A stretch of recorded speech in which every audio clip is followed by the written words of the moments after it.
Hey all, Heretic here, and today we're going to be talking about the RPG. Is this game good? Is this game bad? Is this game at least fun? Let's dive into all the different things that make up this game and see if it's worth your time to play.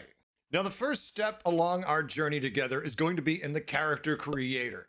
Character creator, in some games, you will spend hours meticulously crafting all of the options that best will portray you while playing this game. Some games, the character creator is the best part because you can just sit there forever and never get into the actual game. In this game, you have many facial expressions your character can have for the entire game. You can have different head sizes for the game, be it tiny, small, and comically large. And then you can have different skin tones. Now, those tones are different sickly pallors in my mind and nothing that looks anywhere near realistic.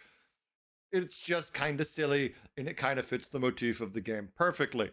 Now, this all being said, in my entire playthrough of the game, I never once can recall a moment where I saw my character. All you ever are actually going to see, really, are your weapons. Occasionally, you might get a bit of yourself as you ragdoll off in the distance when you die, but I can't really recall any point where I actually saw myself, so don't waste too much time fretting about these decisions. Now we're going to move on to the difficulty settings. Now, you can change this at any time in the game. So while you set it initially, don't worry. At any time, you can go to the options. You can tweak it to your preferred play style. For a game like this, between story, adventure, and challenge, I'm not going to go much harder than adventure and play it through. I try to unchallenge. It is an utter nightmare for what this game gives me story-wise and graphic-wise, where I just don't want that kind of bleeding-edge difficulty in this kind of game. Adventure feels about the perfect way to do it. It's still a little easy, but at the same time, it's not like you're sitting there struggling, trying to do these incredibly complex maneuvers and get the build just right, because it's just not that kind of game. And really, story mode, if you just want to enjoy the humor and rip through it like nobody's business. If you play it on story mode, I don't think you'll have a problem fighting anything except maybe the dragon.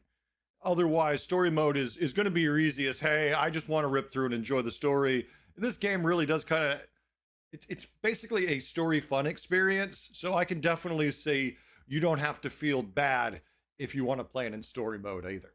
What you're going to be doing in this game is really simple. You're going to be running around and doing your basic RPG questing. You're going to get quests. You're going to go do things associated with that quest. You're going to find secret areas. You're going to go unlock those secret areas. There'll be fun little events there. You're going to go to dungeons, and in those dungeons, you will find different themed floors, and you will basically clear out the dungeon and interact with the ridiculous story that, of course, happens the entire time because the game can't help itself. The combat is simple. You have a melee weapon. You can block with it. You can hit with it. You have a ranged weapon, which shoots mushrooms. Your mushroom gun is also where you mount your torch, so you can see things good. You will have access to bombs. You're going to find other things like keys, levers, healing bread, and yes, to heal yourself, you put your bread in the wound. Don't think about it too much, or think about it too much, and then just enjoy the thought. As you're clearing these dungeons and completing quests, you're then going to level up, and you will receive skill points. With these skill points, you will raise various abilities, and you will then become stronger. It's your basic RPG mechanic. There's nothing crazy here, and it works just fine. One minor thing I want to mention about quests, there's a couple things. First, when you look at the world map, you'll see some question marks on those maps. Those are basically things you can go discover, but there's lots of other things also that won't quite show up like that. You'll just find secret areas and whatnot as you're going. But the one thing I wanted to point out is that for me, at least while playing this, I had to have the quest active as I was handing it in.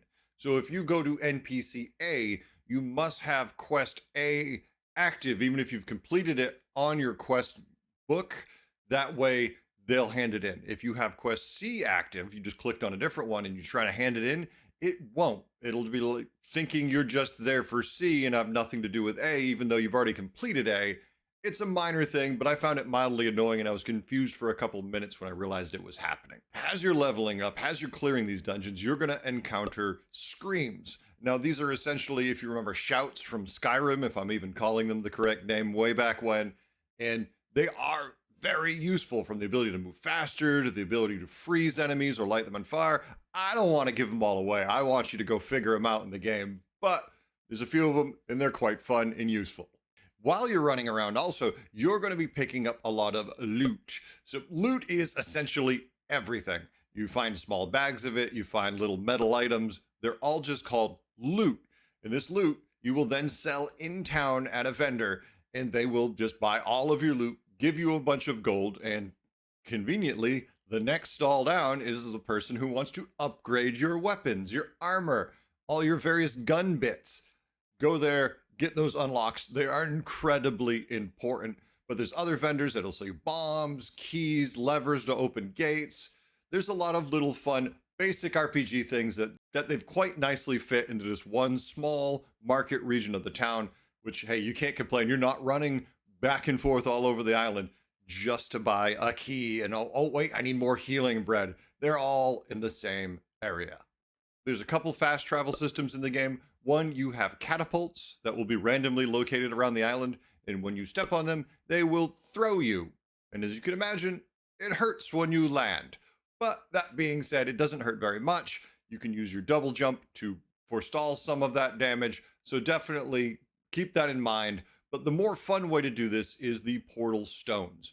Randomly, as you are completing dungeons and various quests, you will get portal runes, and one of those runes will unlock any one of the stones you want at the portal stones, and eventually you'll be able to simply teleport all over the damn island, skipping most of the running about. But then again, it doesn't take that long either way. This is a really simple system that works great. Overall, the whole experience of this game is just good, silly fun. If you've watched the trailer, you already know it's a lot of tongue-in-cheek things. All the guards took an arrow to the knee. Yes, Skyrim reference for those who don't know it. It's just a phenomenal little package. It is not deep.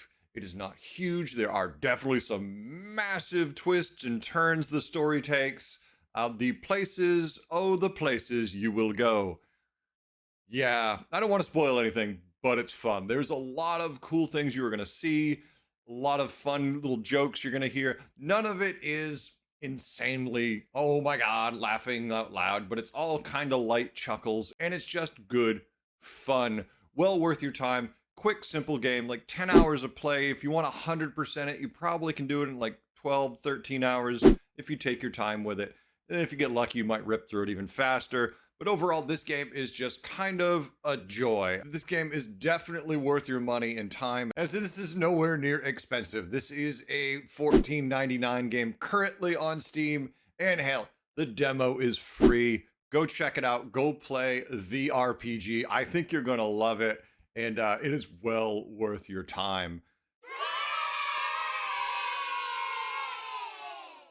I want to thank everyone for watching. I hope you had a good time. Please like, subscribe if you want more of this. For years, I have done Hearthstone Battlegrounds videos. For years, I have just done nothing but crank out Hearthstone stuff. And finally, I have realized it's time for me to do more stuff that's satisfying in different ways and move away from just doing one game over and over and over, and often the same types of videos. And this is just kind of where I want to take this. So if you like this, please like, subscribe, and always comment, because I want to know what you thought. Did you play this game? Did you like this format? Would you like to see it done different? I would appreciate any feedback, because, hey, it helps me get better. Thanks a lot all for watching. I'll catch you next time. Later. Spoiler section. Hey, welcome. Are you having trouble with the dragon? Don't watch this if you haven't fought the dragon. Maybe pause it and come back to it. But the dragon is kind of the demarcation point of this game's difficulty. You start, and basically the entire game is very easy until you get to the dragon. The dragon's kind of a huge pain in the ass and made me rage quit once after a few failures on it. They're going to one-shot you with the fire. They're going to have a million little add-ons. They're going to constantly one-shot you if you don't block their melee attacks. Make sure the dragon you're prepared for.